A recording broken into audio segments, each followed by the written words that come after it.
Hello everyone, a warm welcoming to all.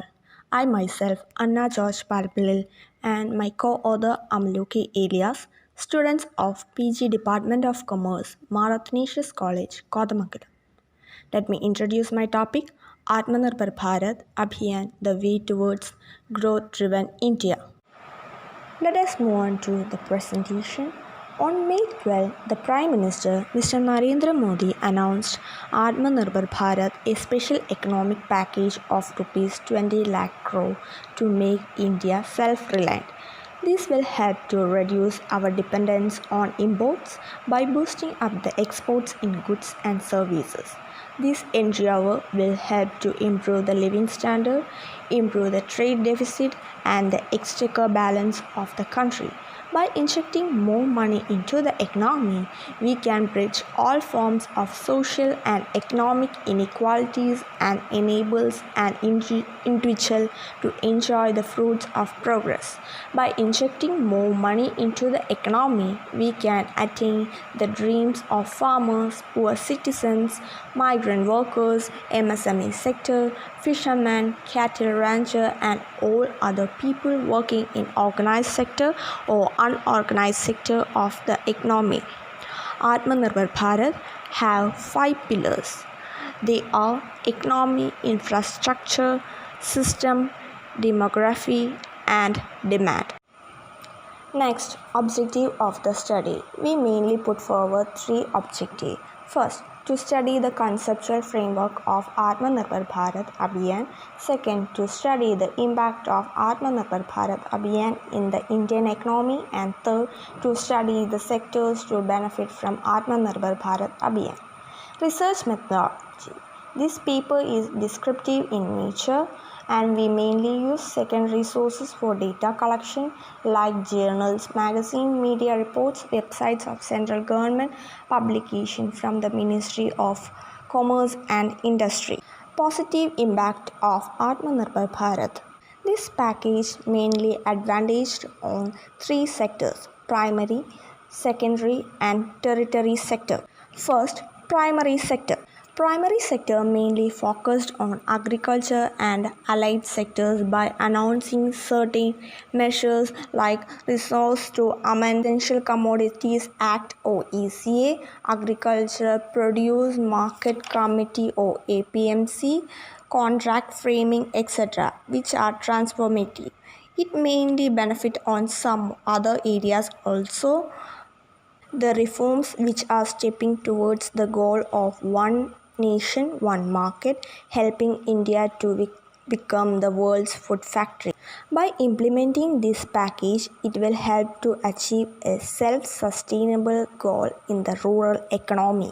And also the MGNREGA infusion of Rs 40,000 crore may help in alleviating the distress of migrants when they return to their villages. Secondly, it benefited to secondary sector. Secondary sector mainly focused on MSME sectors of our Indian economy, which contributed Rs 3 lakh crore collateral fee loan package facility. By this package, they are helping the finance-starved sector and also providing a kickstart to the decimal state of the economy. And last, to the tertiary sector. The government has taken a balanced approach in tertiary sectors like public health, pharmacy, healthcare or hospitals, information technology, etc. For example, the newly launched PM E-Vidya program for multi-mode access to digital online education provides a uniform learning platform for the whole nation, which shall enable schools and universities to stream courses online without further loss of teaching hours. Next, the negative impact of Atmanirbhar Bharat Abhiyan. First, issues related to liquidity. The Rs 20 lakh crore package includes physical and monetary measures. Secondly, the nature of loan guarantees and liquidity infusion into banks and other financial sector institutions rather than economy per sector. Most of this package is liquidity measures that are supposed to be transmitted by RBI to banks and banks to citizens. Second impact is lack of demand. The lockdown has a lowered sum total of demand and a physical stimulus is needed. However, the package is relying hugely on credit infusion to raise the economy has failed to recognize that investment will pick up only when people across income segments have money to spend. Third impact is lack of backward and forward linkages. If the rest of the domestic economy does not revive, the MSME sectors may face a shortage of demand and its production will end soon. Fourth impact is burgeoning fiscal deficit. The government claims that the stimulus package is 10% of India's GDP, but the government is concerned about the fiscal deficit and therefore it is difficult to provide funding. And last, the difficulty in mobilizing finance. The government seeks disinvestment to mobilize the finance for the plan. However, the vast majority of Indian industries are already in debt to acquire a share in the public sector undertaking. Also, it is difficult for foreign markets to borrow as the rupee has always depreciated against the dollar. Sectors to benefit from Atmanirbhar Bharat Abhiyan. This package is very useful for many sectors. Micro, small and medium enterprises, power distribution companies, agriculture and allied sectors, civil aviation, coal sectors and minerals, NBFCs or HFCs, real estate. First one, micro, small and medium enterprises. 67 million MSMEs are working in the non-agricultural sector in India. Therefore, the main objective of the project was to develop the MSME sector. It also provides for a large segment of the population. The scheme also provides a loan of rupees 3 lakh crore to MSME sectors. The term of the loan is 4 years with a moratorium period of 12 months. The pressure is on to lend rupees 20,000 crore to MSMEs. This will benefit many industries as a result of the increase in MSME sectors. Most auto companies, especially in the automotive sectors, are MSMEs. This will help resume business, strengthen supply chains, and reduce dependence on other countries.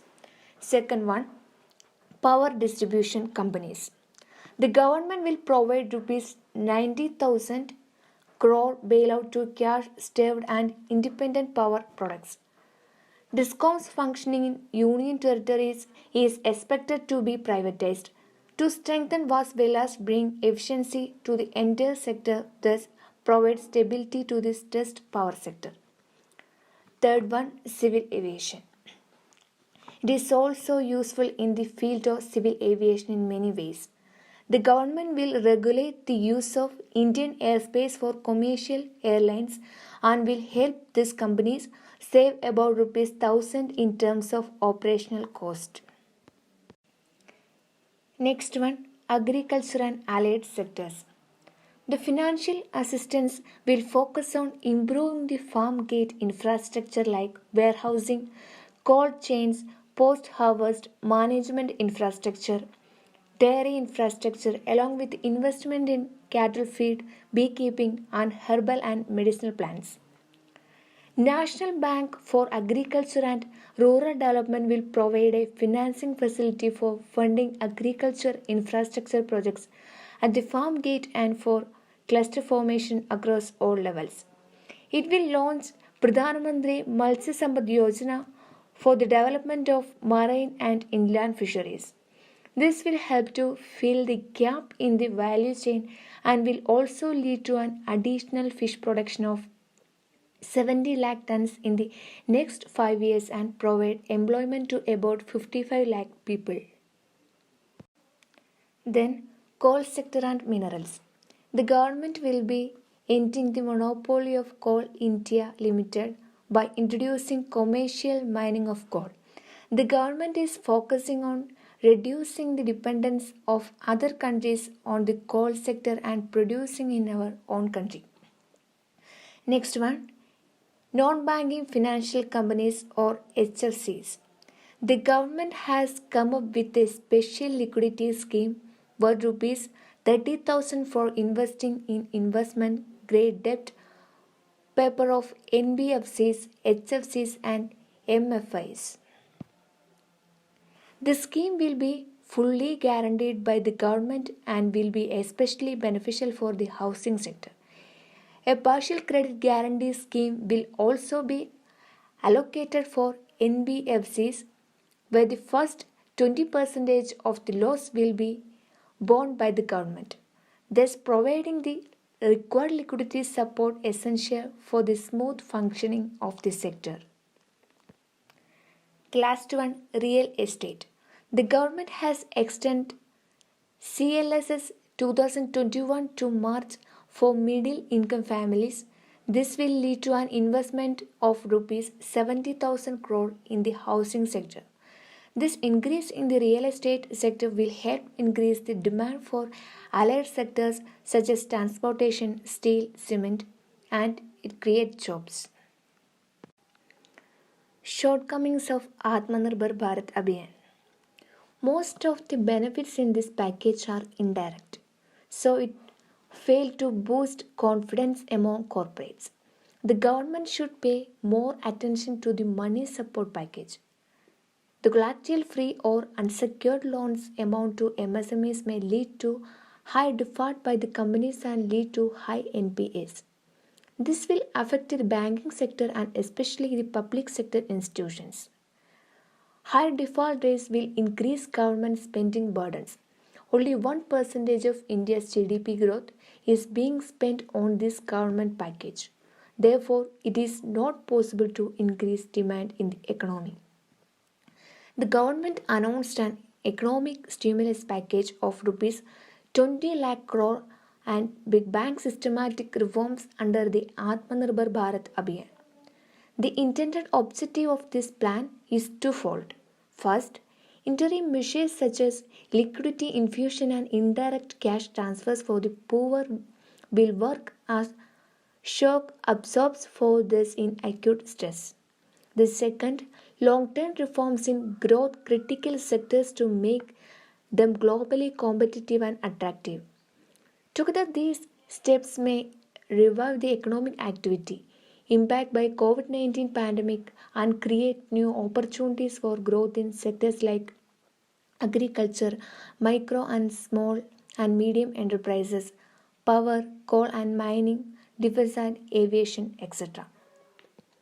However, these are several challenges that are needed to be addressed to fulfill the vision of this plan. Conclusion. Carrying forward the history and tradition of self-reliance and self-development, we will surely win the final victory in building a prosperous socialist nation by further consolidating the foundations of the independent national economy we inherited from our great leaders. The government of India to overcome the spread of the COVID-19 pandemic. The government of India announced a package of rupees 20 lakh crore Atmanirbhar Bharat Abhiyan on 12th May 2020 through the fifth speech of Prime Minister Modi during the lockdown. This package creates new opportunities for growth in sectors like agriculture, micro, small and medium enterprises, power, coal and mining, defense and aviation, etc. Thank you all.